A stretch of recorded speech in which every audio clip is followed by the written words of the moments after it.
नमस्कार दोस्तों, आप सभी का स्वागत है एक और नए वीडियो में। आज इस वीडियो में बात करेंगे हम ओला प्लेटफॉर्म्स लिमिटेड के बारे में। दोस्तों, आज का दिन आखिरी है यहाँ पे।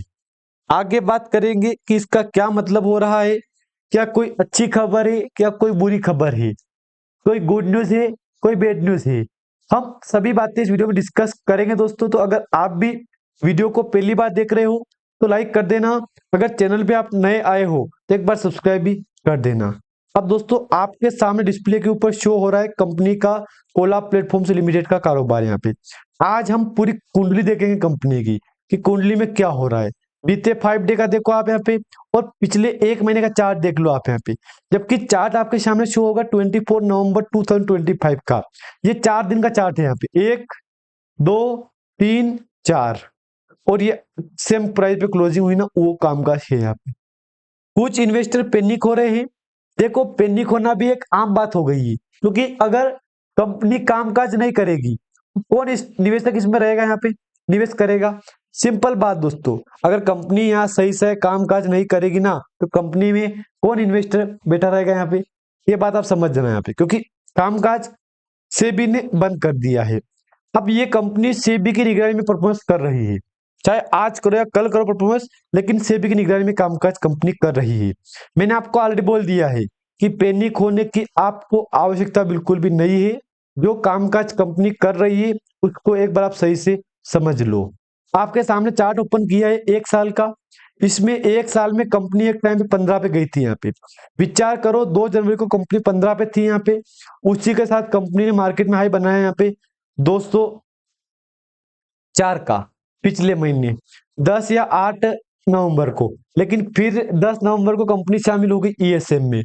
तो कंपनी कुछ समय तक तो ईएसएम में रही यहाँ पे, लेकिन अभी ईएसएम से बाहर निकल के एएसएम में शामिल हो गई यहाँ पे। तो देखो, जो कंपनी की ट्रेडिंग विंडो क्लोज है ना, वो ईएसएम की वजह से क्लोज है यहाँ पे।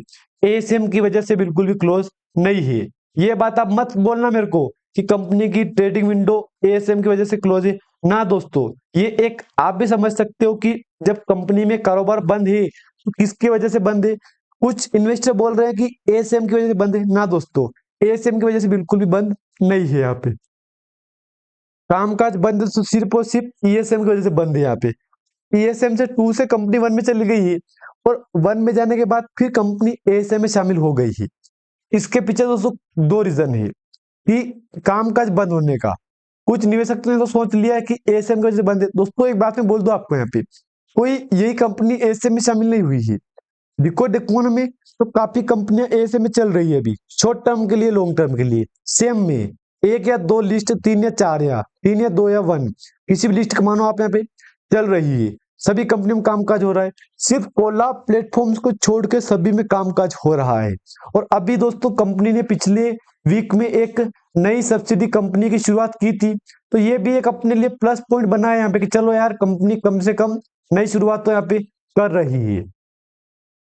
एक बार आप देख लो कि हाँ यार, कंपनी ने कम से कम ये नई शुरुआत यहाँ पे कर दी है। और मैंने आपको ऑलरेडी बोल दिया है कि जिन जिन निवेशक ने इसमें निवेश कर रखा है ना, उनको मैं एक ही बात कहूंगा दोस्तों, अगर आप कंपनी को टाइम दोगे, समय दोगे, तो कंपनी आपको रिटर्न दे देगी यहाँ पे। तो आज जो बीते फ्राइडे क्लोज हुई ना कंपनी की प्राइस 15 दिसंबर को, उसके साथ कंपनी में पूरे आप मान लो 1 महीना 10 दिन हो चुके हैं कंपनी का कारोबार बंद हुए यहाँ पे। अब टाइम फ्रेम कितना होता है, 90 दिन का। अभी तो 40 दिन हुए, आप मान लो एवरेज में 40 दिन ही हुए हैं अभी तो टाइम बहुत चाहिए यहाँ पे। आप ऑल ओवर बोल सकते हो 90 दिन का टाइम होता है, 50 दिन और कंपनी को अभी ईएसएम में रहना पड़ेगा। चाहे कुछ भी हो जाए, 50 दिन तक कंपनी कामकाज नहीं करेगी। अब देखो, बढ़ती मार्केट डिमांड क्या है, एआई। तो ओला प्लेटफॉर्म्स ने सोचा कि चलो एआई में एंट्री लेनी चाहिए यहाँ पे, क्योंकि ट्रेंडिंग टॉपिक है वो। एक एआई का मार्केट है ना दोस्तों, काफी तगड़ा है। और आज एआई की दुनिया में दोस्तों काफी लोग एआई की मदद से काम कर रहे हैं। कंपनियों में एआई की मदद से काम हो रहा है यहाँ पे। आप घंटों का काम मिनटों में कर लो एआई की वजह से दोस्तों। तो अब इसके दिमाग से दोस्तों कंपनी ने एआई के वो फैसला लिया कि हमको भी जाना चाहिए एआई में। तो कंपनी ने एक नई सब्सिडी कंपनी की शुरुआत की है, कोलैब इंटेलिजेंट की। अब देखो, कोलैब इंटेलिजेंट की शुरुआत हुई ना यहाँ पे, तो एक डाउट तो क्लियर हो गया है कि चलो कम से कम कंपनी एआई में चली गई है। तो अब देखो, कोलाब इंटेलिजेंट का और सभी कंपनी बिजनेस मिला के अगर एक कंपनी डालूं में, तो कंपनी काफी तगड़ा बिजनेस हो सकता है। बात मानो मेरी, आप मानना मानो, अगर सभी कंपनियों का बिजनेस या नेट इनकम नेट प्रॉफिट अगर मैं एक कंपनी मिलाऊंगा ना, तो आप कहोगे कि यार वाकई में क्या रिटर्न दिया है इस कंपनी ने यार। यहाँ पे same price same target company भविष्य के लिए तय करेगी, ऐसा ही कर अगर चाहे तो। लेकिन ऐसा असंभव है, क्योंकि हर कंपनी का मार्केट के business net income net revenue सभी अलग अलग होता है। तो हो सके तो ये भी कंपनी अलग अलग है, लेकिन एआई में शुरुआत कर दी कंपनी ने, ये हमारे लिए तो अच्छी बात है कि चलो कम से कम कंपनी ने एआई में शुरुआत तो कर दी है। अब आपके डिस्प्ले के ऊपर कंपनी का चार्ट शो हो रहा है, एक बार आप सही से इसको देख लो। 5 ईयर का चार्ट देखो एक बार आप यहाँ पे। थी कहाँ पे कंपनी, किस में, 1 रुपए, एक का सफर 200 पे पहुंच गया है। क्या बोलोगे आप, एक बार खुद बोलो, एक का सफर 200 पहुंच गया है, क्या बोलोगे। अब अपने पास 200 डेटा पड़ा है कुछ यहाँ पे। ये डेटा कब का है, 15 दिसंबर 2025, ओनली मंडे का है यहाँ पे, क्योंकि मंडे कंपनी ने के ऊपर सेबी ने सिर्फ और सिर्फ ट्रेडिंग अलाउ की ओनली मंडे की, तो कामकाज मंडे को ही होगा ना यहाँ पे। आज कंपनी का मार्केट कैप 39-33 करोड़ का मार्केट कैप रह गया है। जबकि जब भी कंपनी में कामकाज होगा ना, तो मार्केट कैप घटेगा। जब भी कंपनी में कामकाज होगा ना, तो मार्केट कैप घटेगा। तो बात दोस्तों सिंपल है, मार्केट कैप घटने का रीजन यही है कि कंपनी में गिरावट। अगर इसके अपोजिट कंपनी में अपर से चले ना यहाँ पे, तो मार्केट कैप कंपनी का बढ़ने लगेगा यहाँ पे। ये बात सिंपल बोल दी मैंने आपको, बिल्कुल क्लियर समझा दी कि कंपनी का मार्केट कैप कब बढ़ेगा, जब कंपनी अपर साइकिल लेगा ना, तो कंपनी का मार्केट कैप बढ़ जाएगा यहाँ पे। और हाँ, जिन जिन इन्वेस्टर ने जिन जिन निवेशक ने इसमें निवेश कर रखा है ना, उनके लिए वीडियो काफी इंपोर्टेंट होने वाला है। अब मैं आपको दिखाऊंगा कंपनी का आज का वॉल्यूम, जो बीते मंडे का वॉल्यूम है ना, वही दिखाऊंगा मैं, क्योंकि कामकाज तो मंडे को हुआ था ना यहाँ पे। अगर मैं आज का कामकाज दिखाऊं तो कामकाज हुआ ही नहीं यहाँ पे। अब एक वीक एवरेज में कंपनी का वॉल्यूम 5K का है, और पूरा एक महीना एवरेज में 11K का है। तो अब फर्क कितना है, जमीन आसमान का। वॉल्यूम में दोस्तों कंपनी में फर्क कितना है, जमीन आसमान का फर्क है वॉल्यूम में। हालांकि इसको लेके दोस्तों कुछ निवेशक पैनिक भी हुए, तो मैं बोल दूं आपको यहाँ पे, पैनिक होने की आपको आवश्यकता बिल्कुल भी नहीं है। इंतजार करो, वेट करो, यकीन मानो ये कंपनी आपको एक अलग ही तरह की रिकवरी करवाई देगी, और एक अलग तरह की रिटर्न कंपनी आपको देने वाली है।